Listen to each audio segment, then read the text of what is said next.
Ao estudar esse livro, não encontro nenhuma afirmação que ele é sobre o sofrimento, mas sim aonde está Deus em meio ao sofrimento. Na maioria das vezes nos sentimos só. A humanidade nunca esteve tão solitária com tantas redes sociais. Às vezes nos sentimos culpados. A humanidade que eu digo é China, Cuba, Coreia do Sul, Bangladesh, América do Sul, países latino-americanos, Europa, América, todos nos sentimos culpados como civilização, como seres humanos, e não encontramos cura para a culpa. O livro de Jó, ele também traz uma dessas respostas. Como andar de cabeça erguida sem medo? A humanidade sente medo por conta da impiedade. Então, é um desafio que eu tenho. Eu confesso, eu não sei se eu vou conseguir terminar o livro de Jó com vocês. É um sonho, é um propósito que eu tenho, é que a gente passe versículo por versículo, lendo, analisando, capítulo por capítulo. Hoje eu pretendo, falar um pouquinho do capítulo 1. É um sonho que eu tenho. Tá? Se vai dar certo ou não, não sei. Eu peço ao Eterno que me abençoe, porque é uma história que envolve um grande conflito entre Deus e um inimigo, o arquirrival. Então vamos lá? Vamos embarcar no estudo? Havia um homem na terra de Uz, cujo nome era Iov. O livro começa assim. Havia um homem. Parece tão simples, né? As histórias antigas começam geralmente com havia, era uma vez. E aqui não é diferente. Só que logo ele lança a palavra homem. Esse homem era irrepreensível e reto. Ele temia a Deus e se afastava do mal. Características aqui bem fortes. Temente a Deus, que é o princípio da sabedoria. Quer ser sábio? Tema a Deus. Há uma doutrinação forte hoje para você temer o seu chefe. Tema o sistema, tema a instituição, tema a organização, tema viver sem plano de saúde. Isso não é sabedoria. O verdadeiro sentido da sabedoria é o temor a Deus, a reverência, o respeito. Então, Iov sabia que o Eterno tinha criado a textura das frutas, os cheiros, sabores dos mais diversos, personalidades, tamanhos, cores, animais, constelações, galáxias, estrelas, sóis, luas. Ele temia a Deus. O livro inicia com isso. Mas o que me chama a atenção não é isso. É que ele se afastava do mal. Ele não procurava o mal. Sabe, é diferente quando você vai em busca do pecado. Ele se afastava do pecado. Olha que coisa interessante. Além de ser interessante, é intrigante, porque Jó parece um homem bem diferente, né? Ele se afastava do mal. Verso 2. 7 filhos e 3 filhas nasceram a ele. Família bonita, grande, 10 filhos. Ele possuía 7.000 ovelhas, 3.000 camelos. Para aqui já está ótimo. Para a época, um patriarca, no início da civilização oriental. Entretanto, continua, 500 parelhas de bois, 500 jumentos e também um grande número de servos. Ele tinha funcionários, de maneira que ele era o homem mais rico do Oriente. Opa, aqui tem uma chave. Um homem rico, temente a Deus e que se desviava do mal. Sim, uma chave. Seus filhos costumavam dar banquetes. A cada um dos 7 dias, em uma das casas, e convidavam suas 3 irmãs para comer e beber com eles. Família aparentemente feliz, muito rica. Banquetes são servidos vários tipos de bebidas, de guloseimas, de iguarias, de frutas, sabe-se lá o que eles tinham. Talvez até gelados da época, eram ricos. Depois de um ciclo de banquetes, Iov os chamava para serem consagrados. Então ele chamava os filhos e falava: olha, terminou o período dos banquetes, vamos nos consagrar? Sagrado, consagrado, buscar ao Eterno, fazer acertos. Então ele acordava cedo e apresentava ofertas queimadas para cada um deles. Ofertas queimadas, vamos falar um pouquinho. A cevada era uma das ofertas no antigo templo de Jerusalém, a qual o próprio Eterno designou que fosse no templo, a seu tempo, ofertada. Além disso, tínhamos o trigo. O trigo sempre foi entendido na vasta experiência dos rabinos como o milagre da terra. O pão que sai da terra, o trigo. Então, quando diz aqui que Jó se consagrava, acordava de manhã e apresentava ofertas queimadas, Jó estava apresentando os incensos. Tá?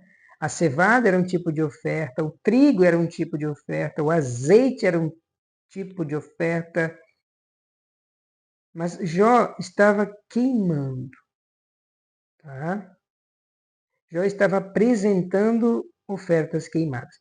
Meus filhos podem ter pecado e blasfemado contra Deus em seus pensamentos. Isso é o que Iov fazia o tempo todo. Ele tinha uma preocupação em que os filhos pudessem estar pecando em pensamento e blasfemando contra Deus. É uma preocupação genuína? Um pai que olha para um filho e fala: será que meu filho não está blasfemando contra Deus? Lembram da blasfêmia? Cristo foi assassinado porque o julgamento encontrou um veredito. Ele falou blasfêmia. Qual? Que se intitulou Filho de Deus. Entretanto, Cristo é o Filho de Deus. A preocupação de Jó aqui era a blasfêmia de xingar o Eterno. Pensar assim, pensamentos ruins acerca do Eterno. Então ele, o tempo todo, dedicava ofertas queimadas pelos filhos a Deus.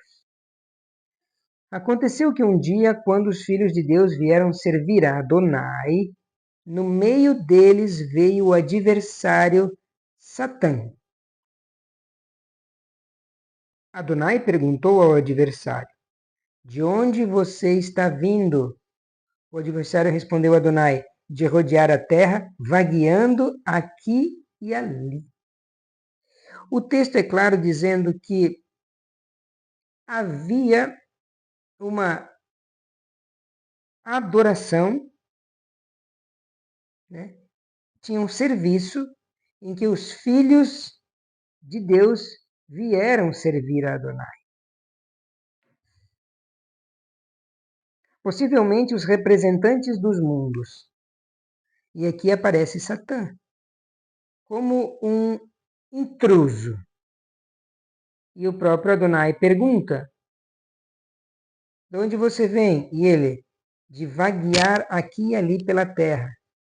É uma expressão vaguear aqui e ali, é um que não tem nada para fazer. Ele apresenta a Deus essa resposta. O Adonai perguntou ao adversário: Você reparou em meu servo Iov? Pois não há ninguém como ele na terra. Um homem irrepreensível e reto que teme a Deus e se afasta do mal. Aqui o Eterno está falando ao adversário das qualidades de um ser humano. Você percebeu nele? O Eterno poderia ter dito: Você viu como Jó é rico? Você viu quantos bois ele tem? Não, não, não.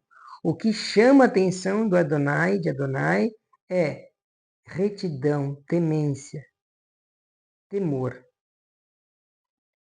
O adversário respondeu a Adonai: É por nada que houve teme a Deus?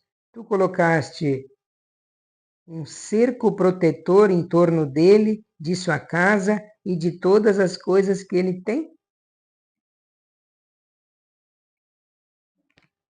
Fazes prosperar o trabalho dele e seu rebanho multiplica. Se ao longo, multiplica-se ao longo de toda a terra. Se tu, porém, estenderes a mão e tocares em tudo que ele possui, sem dúvida ele te amaldiçoará em tua face. Adonai disse ao adversário: Eis aqui, tudo quanto ele tem está em tuas mãos. O adversário estava dizendo: ele está te adorando por conta do dinheiro. Ele está te adorando porque ele tem um casamento feliz. Ele te adorando porque os filhos nasceram com saúde. Ele te adora porque ele tem felicidade, está sempre com ele. Te adora porque a colheita é boa. Te adora porque os bois dele têm vida longa. Então Adonai diz: tudo quanto ele tem está em tuas mãos. Adonai permite que ele seja testado. Vírgula. Mas você não deve encostar um dedo nele. Vejam? Não encoste nele. Ele não tem autorização de encostar. Não pode. Não no ungido, não no escolhido, não no que teme a Deus. Não no que se desvia do mal, não no que se afasta da impiedade. O adversário se foi da presença de Adonai. Foi embora. Caiu fora. Certo dia, quando os filhos e filhas de Iov estavam comendo e bebendo na casa do seu irmão mais velho, um mensageiro veio a ele e disse: Vejam, provavelmente estavam num banquete, uma festa, comendo e bebendo. Talvez não fosse uma festa, mas estavam comendo e bebendo. Chega um mensageiro e diz: Os bois estavam arando com os jumentos, pastando próximo a eles, quando um bando de Shvá veio e os levou embora. Eles também mataram os servos à espada, e eu fui o único que escapou para contar a você.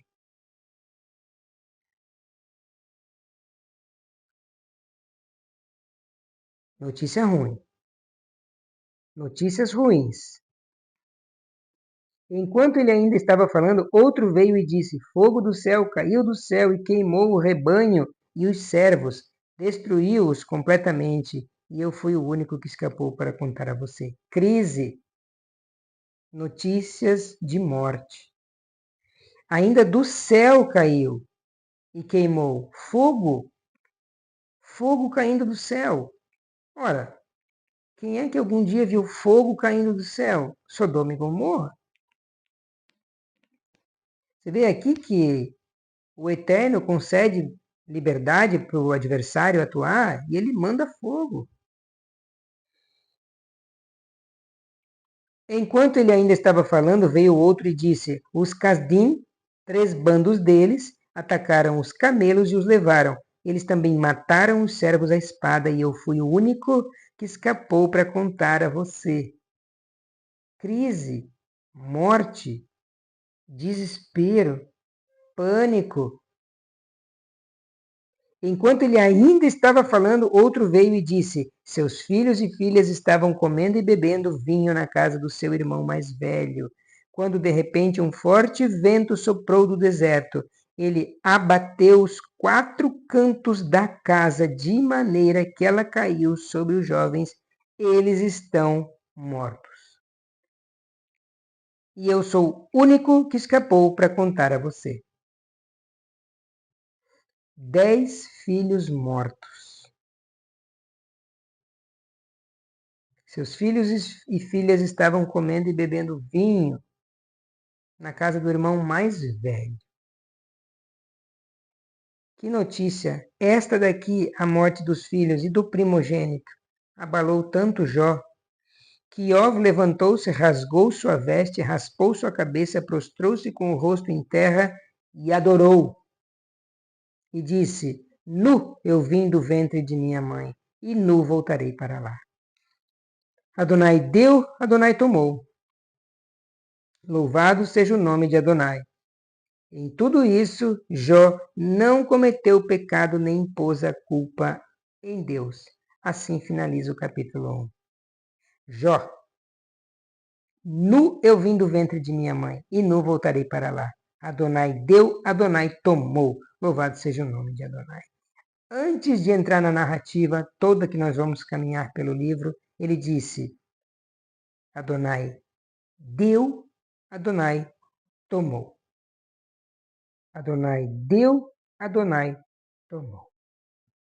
O conceito de Jó era muito forte na mente dele. Quem deu a riqueza, a sabedoria, a palavra, o temor, a riqueza, os filhos, a posse, as terras, foi Deus. E ele também tomou. Esta é a narrativa que fecha o livro, depois de uma sucessiva variação de tragédias em sua vida. O capítulo 1 é um resumo grande de uma crise instaurada na família. Crise financeira, política, crise social, crise familiar, crise institucional, crise. Jó está diante de uma terrível crise, uma terrível crise, uma terrível crise.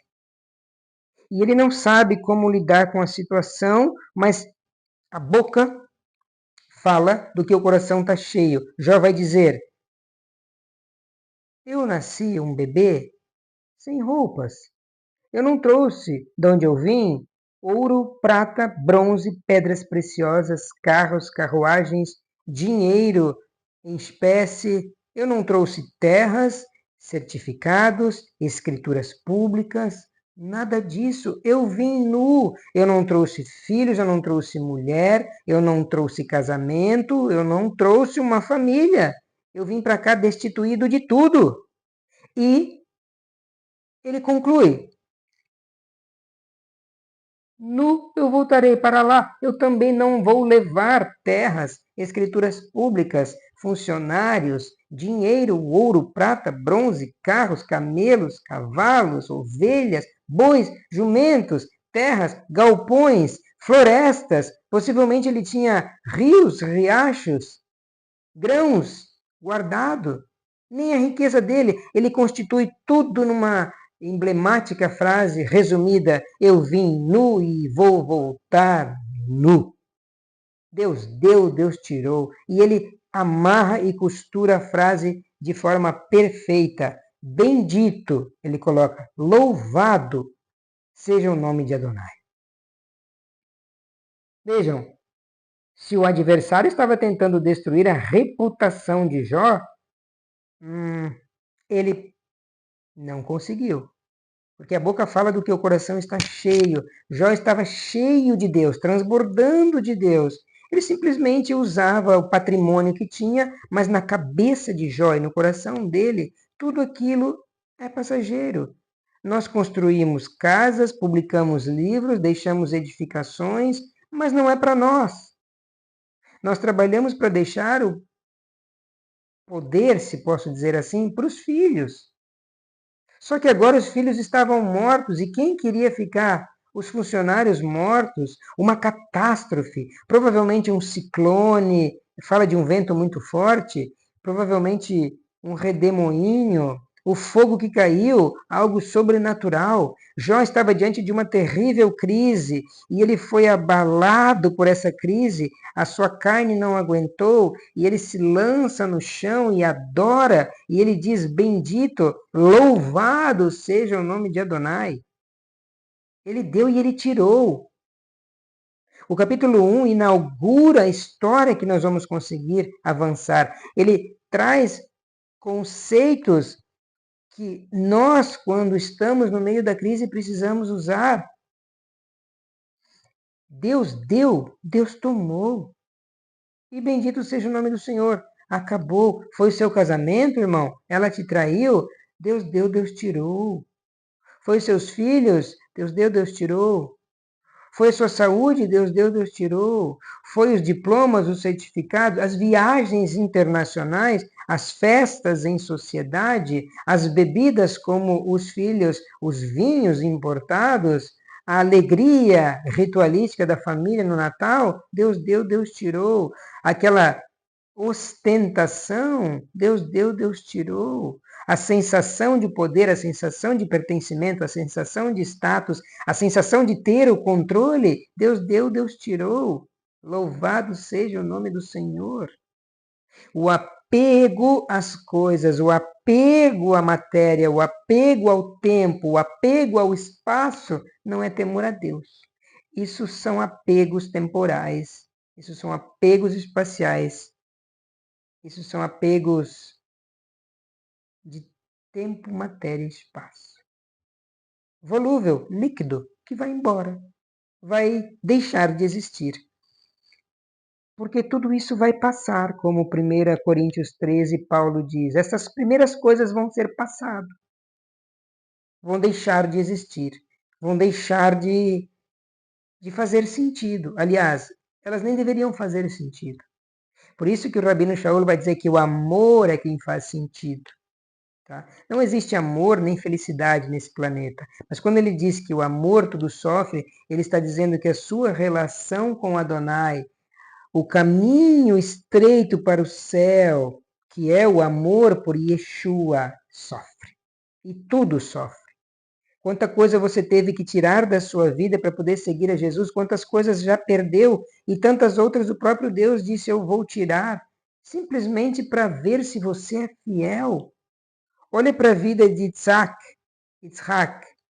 o filho de Abraham. O garoto, provavelmente entre 15 a 18 anos, é amarrado num sacrifício sem pestanejar. Olha o sofrimento desse pai de Abraão, por isso ele é constituído, inaugurado como o precursor da emuná, tá? Da fé. Fé é colocar-se à prova em ação. É colocar-se à disposição de algo que foge do calibre mental, mas na ação, não na esfera biomental ou metafísica. Ah, aqui dentro eu tenho uma fé de um leão. Não, a emunar é exterior, você exterioriza essa fé. Por isso que inaugura Abraão, o pai da fé. Quanta coisa ele perde nessa ida ao Monte Moriá. Ele já sacrifica o garoto aqui dentro ou ele tinha a certeza plena de que o Eterno providenciaria? Ele acreditava sim, ele conhecia Deus, ele já teve experiências na sua infância, depois aos 16, como conta os, os sábios, especialmente os rabinos da Torá. Então, para ele não era uma prova, era simplesmente uma escala maior de prova. Se você está passando por uma escala maior de prova, se você está passando por uma escala. Aí, eu tive problemas na infância, superei. Adolescência foi um caos, superei. Na juventude não foi fácil, mas eu superei. Na fase adulta está muito difícil. Na velhice, então, eu superei. Em Deus. A superação está nele, com temor a ele. E Jó termina: louvado seja o nome de Adonai. E o escritor da carta, ou do livro de Jó, Iov, possivelmente Abrão, em tudo isso, Jó não cometeu pecado, nem pôs a culpa em Deus. Conhece aquela frase, Deus quis assim? Quem é que sabe se Deus quis assim? Jó não disse Deus quis assim. Jó disse Deus deu, Deus tirou. Ele não disse que ele quis. É diferente. Então, quando eu e você passamos por uma determinada provação, você pode vencer essa provação ou pode ser reprovado. Ó Adonai, bendito Akadosh Baruch Hu, que nós possamos ser aprovados na provação. Meu Deus, que Deus tenha misericórdia e piedade de nós. Que o adversário sinta medo. Que o sangue de Cristo cubra as nossas peles físicas, nossos olhos, a órbita dos nossos olhos, nossa boca, nossos ouvidos, que a gente tenha banhado pelo sangue do Cordeiro. Essa é a introdução do livro de Jó, ela ficou um pouco maior. Depois nós vamos reduzindo, porque os capítulos eles não precisam de tanta explicação histórica do contexto da vida de Jó. Então ele vai entrar mais em narrativas filosóficas, apontando questionamentos. É um livro que não fala sobre o sofrimento humano, mas sim onde está Deus em meio ao sofrimento humano. Nós vamos descobrir. E é uma aventura que resgata a fé, a imunar, em momentos de crise, que o Eterno nos prova para vermos se somos fiéis. E também nos garante que no meio da provação, se estivermos com Ele, temor a Ele, de alguma forma misteriosa, que eu não sei como, seja depressão, que é uma doença dificílima, tá? Sejam crises de ansiedade, de pânico, que é terrível, seja morte na família, perda de um filho, falta de dinheiro, desemprego, insônia, que é um problemaço, não ter vontade de dormir, seja lá o que for de problema, de crise, a garantia que Deus diz é: fica do meu lado, permanece comigo e me adora, porque eu tenho a vitória. A vitória está comigo. Eu sou o dono do ouro, de tudo que existe de matéria preciosa nesse planeta, desde o alumínio até materiais que fazem componentes tecnológicos de smartphones. Eu sou o dono de galáxias, de planetas, de estrelas, de constelações, do tempo, da matéria e do espaço.